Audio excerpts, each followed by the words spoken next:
12. yüzyıl, kutsal topraklarda büyük bir kargaşa dönemiydi. İki güçlü hükümdar, inanç ve toprak için bir savaşta karşı karşıya geldi. Bir tarafta, İslam'ın şampiyonu, Mısır ve Suriye Sultanı Selahaddin. Diğer tarafta ise, cüzzamlı kral olarak bilinen Kudüs Kralı 4. Baldwin. Savaş ve saygının karmaşık bir örgüsü olan rekabetleri, kutsal toprakların kaderini şekillendirecekti. Bu adamlar yalnızca siyasi rakiplerden daha fazlasıydı. Kendi halklarını kendilerinden daha büyük bir şey için verilen mücadelede yöneten, kendi inançlarının sembolleriydiler. Onların hikayesi, hırs ve stratejiyle dolu olmakla birlikte, aynı zamanda cesaret, şefkat ve insan bağlantısının kalıcı gücünü de anlatıyor. Bu, Selahaddin ve Cüzzamlı Kral'ın hikayesi. Yusuf İbn Ayyub olarak doğan Selahaddin'in kaderinde liderlik yazmıyordu. Kürt ailesi, günümüz Irak'ında bulunan Tikrit şehrinde güçlü bir hükümdara hizmet ediyordu. Genç bir adamken bile Selahaddin askeri strateji ve İslam teolojisine büyük ilgi gösteriyordu. Tecrübeli bir askeri komutan olan amcasının yanında eğitim görerek en iyilerden öğrendi. Selahaddin hızla rütbeleri yükseldi. Savaşta kendini kanıtladı. Hem stratejik parlaklık hem de sarsılmaz cesaret sergiledi. Yetenekli bir savaşçı ve dindar bir Müslüman olarak ünü tüm topraklara yayıldı. 1169'da Mısır'ın veziri, yani fiilen ikinci komutanı oldu.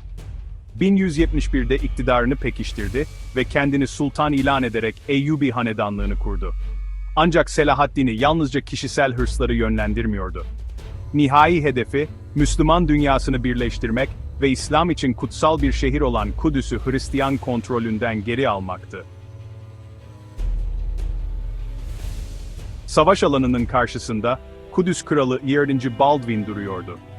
Henüz 13 yaşında taç giyen Baldwin'in hükümdarlığı, hem zaferlerle hem de trajedilerle damgasını vurdu. Keskin zekası ve stratejik zihniyle bilinen, yetenekli bir hükümdardı. Ancak Baldwin ağır bir yük taşıyordu, cüzzam. Çocukken teşhis edilen Baldwin'in hastalığı giderek ilerledi. Yüzünde şekil bozukluğuna neden olan yaralar, sinir hasarı ve sürekli acı çekiyordu. Yine de, hastalığının onu görevinden alıkoymasına asla izin vermedi. Şövalyelerine savaşta liderlik etti. Yüzü gümüş bir maskenin arkasına gizlenmişti. Saygılarını ve hayranlıklarını kazandı. Baldwin, krallığının kırılganlığının farkındaydı. Güçlü Müslüman güçlerle çevrili olan Baldwin, Kudüs'ün hayatta kalmasının kendi gücüne ve kurnazlığına bağlı olduğunu biliyordu. Hastalığı bedenini mahvetmiş olabilirdi. Ancak içinde aynı zamanda çelik gibi bir kararlılık yaratmıştı. Ne pahasına olursa olsun krallığını ve inancını savunacaktı. Üç din içinde kutsal bir şehir olan Kudüs, rekabetlerinin odak noktası haline geldi. Selahaddin için Kudüs'ü geri almak sadece stratejik bir hedef değil, aynı zamanda kutsal bir görevdi. Haçlıları, haklı olarak Müslümanlara ait olan bir toprak parçasının kontrolünü ele geçiren işgalciler olarak görüyordu. Baldwin için Kudüs, krallığının kalbi, korumaya yemin ettiği Hristiyan inancının bir simgesiydi. Orduları birçok kez çatıştı. 1177'deki Montgisart Savaşı, genç Baldwin'in hastalığına rağmen, ordusunu Selahaddin'in daha büyük ordusuna karşı şaşırtıcı bir zafere götürdüğünü gördü. Zafer, Baldwin'in parlak bir askeri lider ve Hristiyan inancının sert bir savunucusu olarak ününü pekiştirdi. Ancak barış kısa sürdü. Her iki lider de Kudüs mücadelesinin henüz bitmediğini biliyordu. Aralarındaki farklılıklara rağmen Selahaddin ve Baldwin birbirlerine karşı isteksiz bir saygı duyuyorlardı. Birbirlerinde gerçek bir liderin niteliklerini fark ettiler. Cesaret, dindarlık ve stratejik parlaklık. Rekabetleri acımasız olsa da hiçbir zaman kişisel nefrete dayanmıyordu. Her biri kendi yöntemleriyle diğerinin davasına olan bağlılığına hayran kaldı. Hatta Selahaddin'in, Baldwin'in hastalıklarından birinde kendi özel doktorunu göndererek tedavi ettirdiğine dair kayıtlar bile var. Bu da bu iki büyük lider arasında var olan şövalyelik yasasının bir kanıtı. Ancak, saygıları, savaş alanında birbirlerini yenme kararlılıklarını azaltmadı. Her ikisi de Kudüs'ün kaderinin dengede olduğuna inanıyordu. 1177'de, ilişkilerinin dinamiklerini değiştiren bir olay meydana geldi. Selahaddin'in güçlerinin artan gücünü ve kendi krallığındaki iç bölünmeleri fark eden Baldwin, ateşkes önerdi. Her zaman pragmatik olan Selahaddin kabul etti. O da iç zorluklarla karşı karşıyaydı ve geçici bir barışın stratejik avantajını fark etti. Beklenmedik bir şekilde gerçekleşen ateşkes, her iki taraf için de faydalı oldu. Güçlerini pekiştirmelerine ve iç meselelere odaklanmalarına olanak sağladı. Ateşkes ayrıca, bölgeleri arasında ticareti kolaylaştırarak, her iki tarafa da çok ihtiyaç duyulan ekonomik faydalar sağladı. Ateşkes ayrıca savaş alanının ötesine geçen şövalyelik eylemlerine de yol açtı.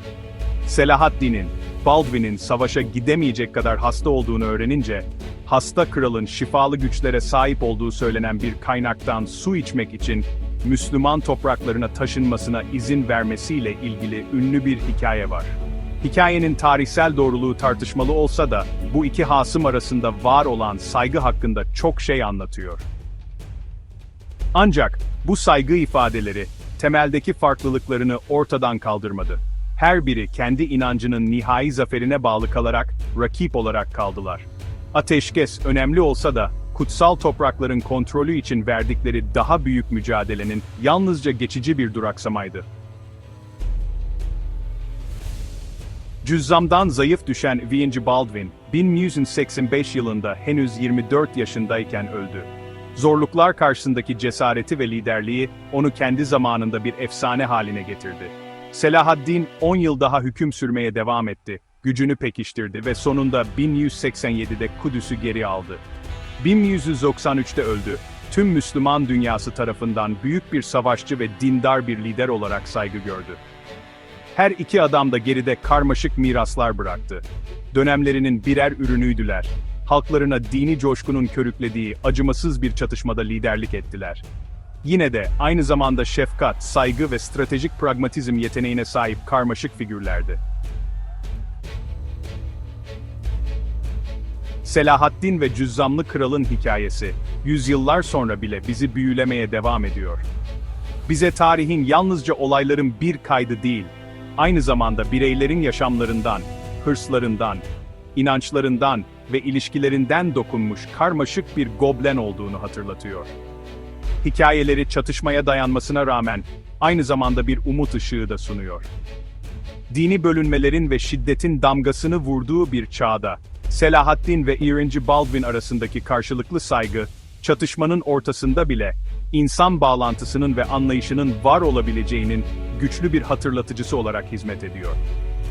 Hikayeleri, insan ruhunun kalıcı gücünün ve kendi zamanımızda diyalog ve anlayışın öneminin zamanında bir hatırlatıcısıdır.